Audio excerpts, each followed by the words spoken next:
नमस्कार, मैं दीपिका सेठ आप सबका स्वागत करती हूँ अपने चैनल पे। आज हम पढ़ेंगे एक मुख्य टॉपिक अधिगम का नियम। ये टॉपिक इतना इम्पोर्टेंट है कि ये हर एग्ज़ाम में, हर टीचर एग्ज़ाम में पूछा जाता है।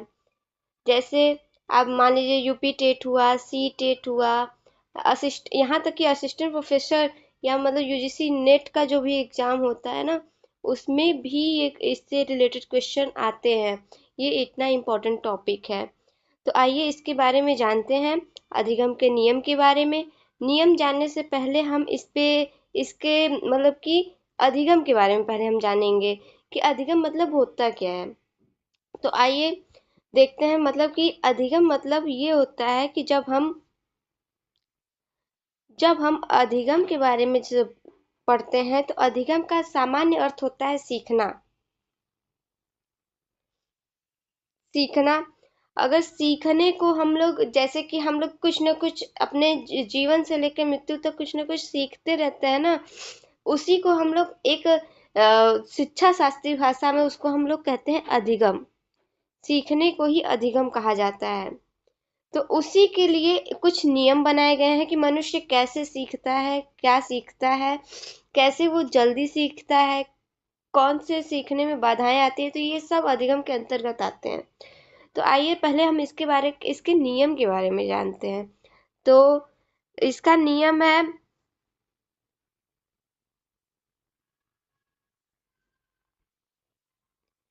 इसके नियम के लिए मुख्य रूप से जाने जाते हैं एडवर्ड ली थॉर्नडाइक।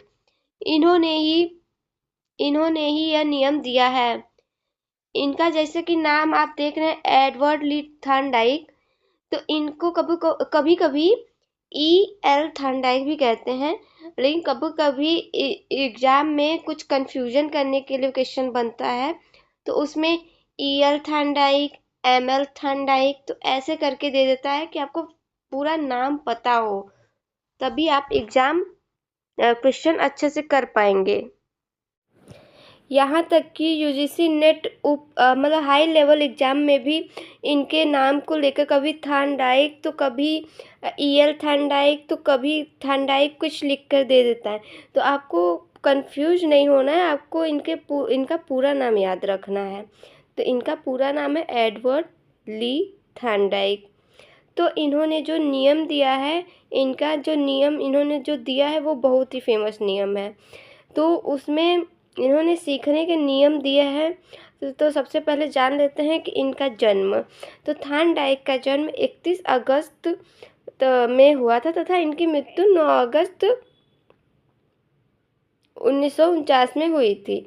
प्रारंभ में जो इनके नियम की अगर बात करें तो इन्होंने प्रारंभ में सिर्फ 3 नियम दिए थे।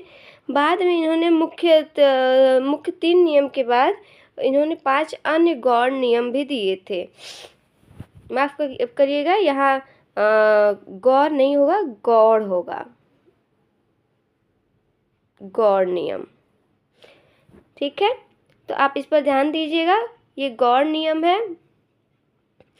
और फिर इनके 3 नियम को जानने से पहले हम जानते हैं कि इनकी एक पुस्तक है, जो इनकी नियम, जो इनकी बातें, जो इनका मुख्य नियम है, जो इनका गौड़ नियम है, सब इसी बुक में मेंशन किया गया है।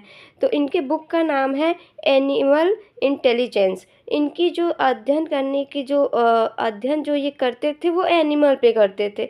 इन्होंने जो भी नियम बताए, जो भी वो एनिमल के पे ही उन्होंने किया था, मतलब जानवरों पे ही।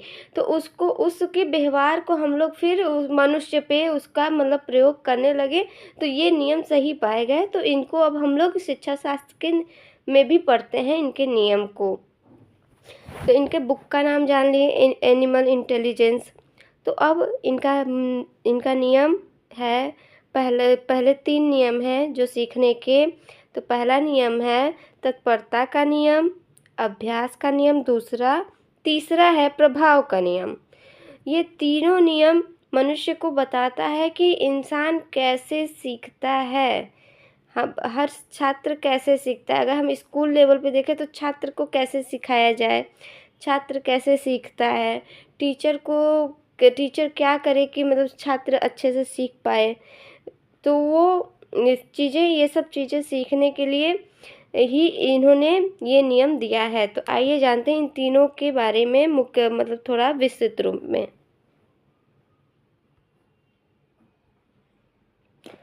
जैसा कि आप लोग ऊपर देख रहे होंगे, सबसे पहला नियम है तत्परता का नियम। तो तत्परता के नियम को हम लोग कहते हैं तैयारी का नियम। तत्परता मतलब हमेशा सीखने के लिए क्या हो, तत्पर, हमेशा तैयार हो। आपके अंदर अगर सीखने की इच्छा ही नहीं रहेगी तो आप कैसे सीखेंगे। अगर कोई चीज़ इंसान सीखता है तभी उसको वो चीज़ आता है। तो अगर आप सीखेंगे नहीं तो आएगा कहाँ से। जैसे कि बच्चा अगर कंप्यूटर चलाना सीखेगा नहीं तो कंप्यूटर चलाना उसको आएगा कहाँ से, उसको नॉलेज कहाँ से आएगी जब तक वो कंप्यूटर के पास ही नहीं जाएगा। तो इसीलिए सबसे पहले उसको तत्पर रहना पड़ेगा कि उसके अंदर रेडीनेस होना चाहिए, वो तैयार रहे कि मुझे ये सीखना है, एक जुनून रहे। तो उसके बारे में आज जानते हैं। तो आगे इसके बारे में कुछ पढ़ते हैं। तो थानडाइक ने इसमें स्पष्ट किया कि सीखने के लिए यह आवश्यक है कि सीखने वाला सीखने के लिए तैयार हो। देखिए वही बात है जो मैंने बोली नॉर्मल भाषा में, यही लिख कर इसमें बताया गया है। जब सीखने वाले के सामने कोई समस्या होती है और वह उसे हल करने के लिए प्रयत्न करता है तो हम कहते हैं कि वह सीखने के लिए तत्पर है। जब तक मनुष्य सीखने के लिए तत्पर नहीं होते तब तक ना वो स्वयं सीख पाते हैं और ना ही कोई सिखा पाता है। ये बात तो एकदम सत्य है कि जब तक अगर कोई सीखने के लिए तैयारी नहीं है तो उसे कुछ भी कर लीजिए वो नहीं सीखेगा। तो इसीलिए सबसे पहले कि मनुष्य को तत्पर रहना चाहिए कुछ भी सीखने के लिए, कुछ भी अधिगम करने के लिए। अगर आपको ये पहला नियम समझ में आया तो आइए दूसरे नियम पे चलते हैं। दूसरा नियम है अभ्यास का नियम। अभ्यास का नियम मतलब होता है आपका क्या, मतलब इसको आवृत्ति का नियम भी कहते हैं। अभ्यास मतलब आपको उसका बार बार रिपीटेशन करना है, उसका बार बार एक्सरसाइज करना है, उसको बार बार रिपीट करना है, तब आपको वो चीज़ें बार आएंगी। अगर आप एक बार करके उसको छोड़ देते हैं तो वो फिर आपको याद नहीं रहती हैं, वो आपको भूल जाती है, वो आपके दिमाग से निकल जाती है। अगर बार बार किसी चीज़ को आप करेंगे तो आपको आपकी वो स्मृति में वो रहती है और बार बाद में याद भी आ जाती है जल्दी से, अगर आप किसी चीज़ को बार बार दोहराएंगे तो थार्नडाइक ने स्पष्ट किया यदि सीखने की क्रिया की आवृत्ति नहीं होती, अगर मतलब आपने जो नहीं सीखा है आप उसको बार बार दोहरा नहीं रहे हैं। जैसे कि आप परीक्षा देने की तैयारी करते हैं, अगर आप रिवीजन नहीं करेंगे तो आपका एग्ज़ाम क्या होता है, बेकार हो जाता है ना, दिमाग में कुछ रहता नहीं है। तो इसीलिए रिवीजन या अभ्यास या कहते हैं आवृत्ति बहुत ज़रूरी होता है कुछ भी सीखने के लिए। तो अगर देखिए आवृत्ति नहीं होती है, दोहराने के अवसर नहीं मिलते हैं या प्रयोग नहीं किया जाता तो कुछ दिनों के बाद ही यह विस्मृति हो जाती है। ऐसा तो सब लोगों के साथ ही होता है अक्सर कि हम लोग अगर कुछ सर भी पढ़ा दिए, अगर हम लोग उसको नहीं दोहराए या नहीं पढ़े या उसको हम लोग अपने लाइफ साइकिल में नहीं प्रयोग किए तो वो क्या होता है, दिमाग से निकल जाता है बात। इसीलिए फिर आगे चलते हैं। इसीलिए इस सिद्धांत को थार्नडाइक ने प्रयोग तथा अनुप्रयोग का नियम कहा है। मतलब आप प्रयोग अनुप्रयोग मतलब इसमें है कि अगर आप प्रयोग करते रहेंगे, अनुप्रयोग करते रहेंगे तो आपकी स्मृति में वो रहेगा, आप किसी भी चीज़ को भूलेंगे नहीं। अतः यह आवश्यक है कि बालक को जो कुछ भी सिखाया जाए उसकी आवृत्ति को दोहराया जाए और समय समय पर उसका उपयोग किया जाए। इसको हम अपने लाइफ से रिलेटेड भी चीज़ें ले सकते हैं। अगर हम घर में कुछ मतलब अपने क्या कहते हैं अनौपचारिक शिक्षा जिसे कहते हैं कि हम अपने लाइफ साइकिल में कुछ सीख रहे हैं तब भी कुछ चीज़ें दोहराएं, कुछ चीज़ें जो अच्छी लग रहे हैं उससे करते रहें।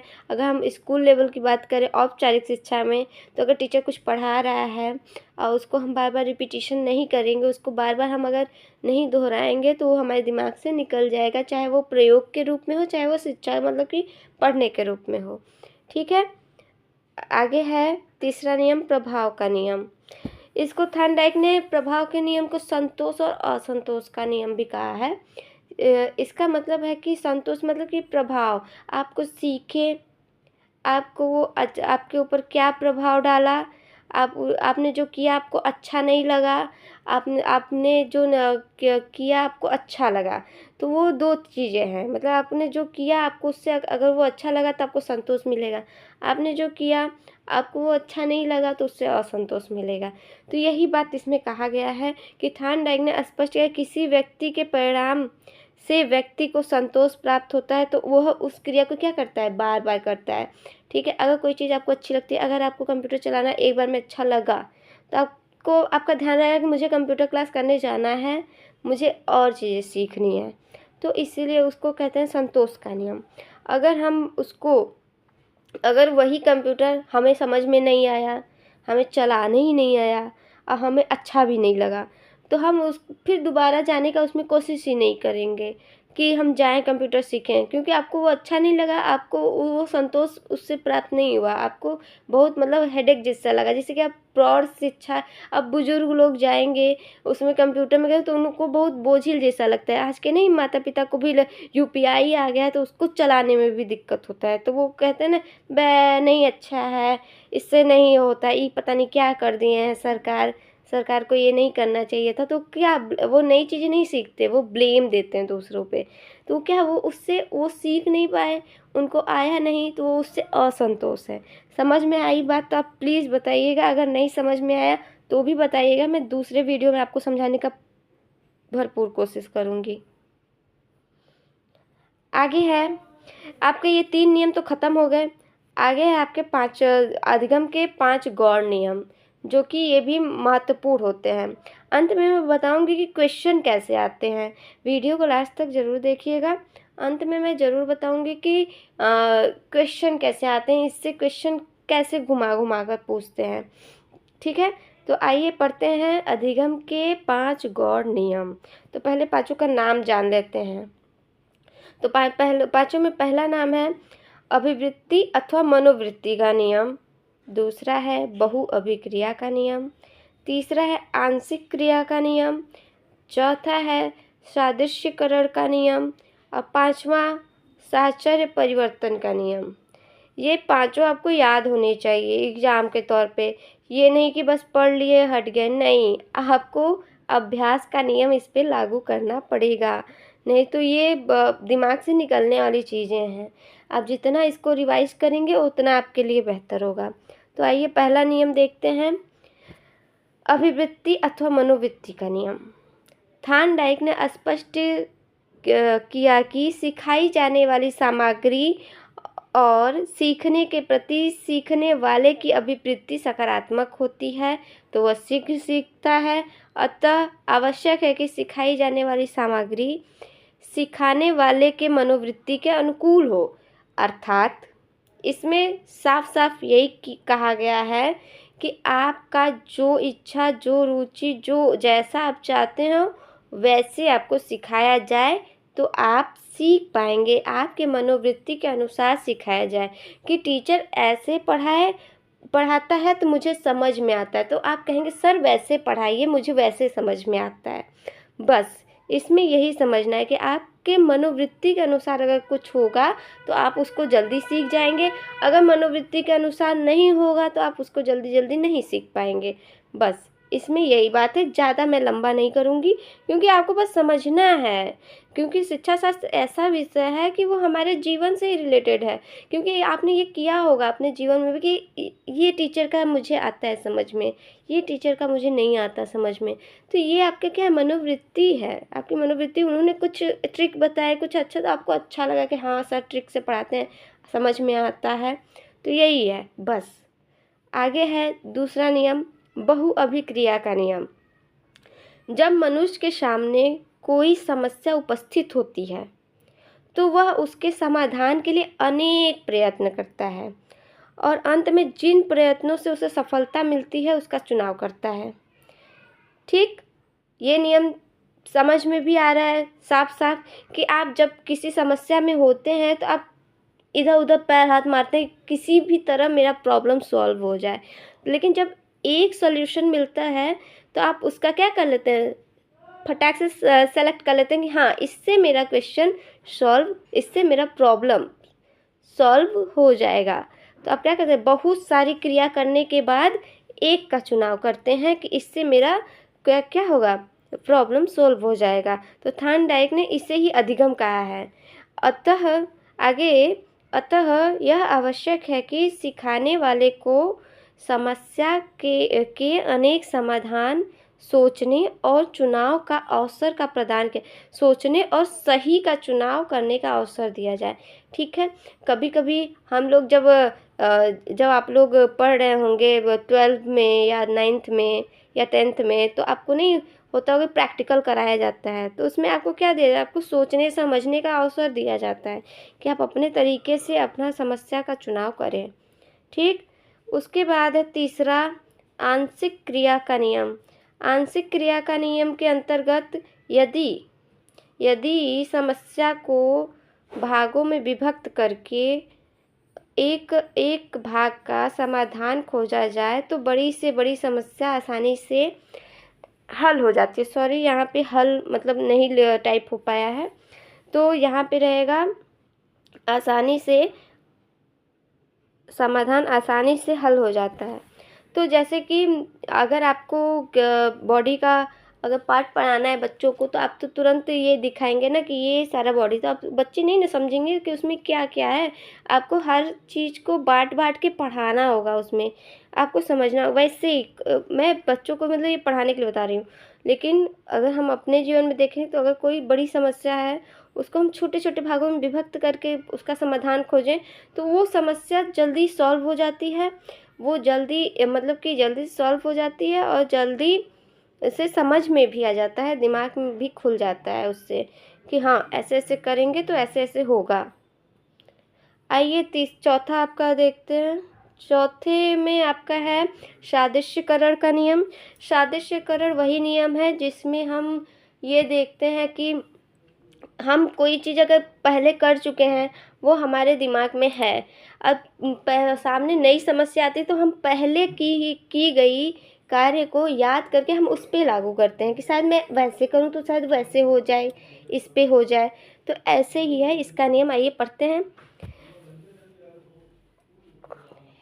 इस नियम के अनुसार जब किसी व्यक्ति के सामने कोई नई समस्या उपस्थित होती है तो वह उसे, देखिए आगे लिखा है फिर, वह उसे पूर्व इस प्रकार की समस्या के समाधान में किए गए प्रयत्नों का स्मरण करता है, तुलना करता है और अनुक्रिया करता है। इसी को थार्नडाइक ने सादृश्यकरण, माफ करिएगा यहाँ पे रहेगा सादृश्यकरण, कहा है। अतः आवश्यक है कि बालक के पूर्व ज्ञान के स्मरण का प्रयोग का अवसर दिया जाए। जैसे किसी छात्र के सामने कोई नई समस्या होती है तो कभी कभी वो ऐसा भी करता है कि नहीं, हम लोग अगर हम लोग अपनी लाइफ की बात करें तो कभी कभी होता है कि कोई प्रॉब्लम ऐसी होती है जो हम लोग पूर्व में की गई क्रिया का प्रयोग करके नई समस्या को हल करते हैं। तो ऐसे ही है सादृश्यकरण का नियम कि हाँ मैंने ये किया था, इस पे करूँगा तो शायद हो जाए, और हो जाता है तो वही होता है सादृश्यकरण का नियम। लास्ट में बात करेंगे हम लोग, लास्ट है 5वां साहचर्य परिवर्तन का नियम। थार्नडाइक ने ये साहचर्य परिवर्तन का जो नियम है ये पावलोव के नियम से एकदम मिलता जुलता है। इसको आप नोट भी कर सकते हैं कि पावलोव के नियम जैसा, क्योंकि यूजीसी नेट में मैंने एग्जाम दिया था तो उसमें पूछा था कि पावलोव का जो नियम है थार्नडाइक के किस गौड़ नियम से मिलता है, तो उसमें दिया था ऑप्शन 5 का नाम लिख के। तो आपको ये जानना चाहिए कि इसका जो 5वां है ये इम्पोर्टेंट है, साहचर्य परिवर्तन का नियम। थार्नडाइक ने बताया कि दो उद्दीपकों में साहचर्य स्थापित करने के लिए एक उद्दीपक के प्रति अनुक्रिया दूसरे उद्दीपक के प्रति भी होने लगती है।